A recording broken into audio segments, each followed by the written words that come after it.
ওই থাকতে হচ্ছে কোনো রকম স্বাভাবিক যেভাবে থাকতে হয় সেভাবে তো থাকা যায় না। আমি থাকি বাইরে। তুমি কেন বাইরে থাকো? ওটা তো তোমার ঘর, তুমি তো ঘরে থাকতে পারবে। ছেলের বউরা থাকবে না? ছেলের বউরা তো ঘরেই থাকবে।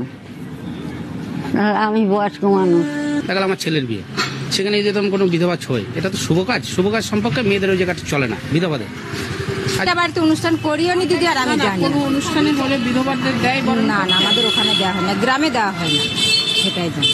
বিধবাদের নতুন বিয়ে টিয়ে হলে এখন আর কেউ মানে না নেওয়ার জন্য। যার পরেও যদি আগের মতোই পোশাক পরিচ্ছদ পরে সাজগোজ করে, সেই রকমের মাছ মাংস ইত্যাদি ইত্যাদি খাওয়া দাওয়া করে, তার শরীরের যৌবন দীর্ঘকাল স্থায়ী হবে, পরপুরুষ দ্বারা আকৃষ্ট হবে, সমাজে একটা অবক্ষয় একটা দেখা দেবে, এই একটা ব্যাপারটাও ছিল, যাতে যত তাড়াতাড়ি তার যৌবনটা নষ্ট হয়ে যায় তার জন্য কৃচ্ছতা সাধন ইত্যাদি ইত্যাদি বিধি বিধান এইগুলো করা হয়েছিল। এই তো এই খুশিতেই তো খুশি, আবার কি।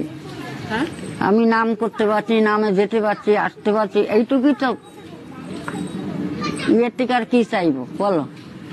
আমাদের আর চাওয়ার মতন কিছু আছে? দিবে কেউ? আমি ঠাকুরের কাছে কি প্রার্থনা করব?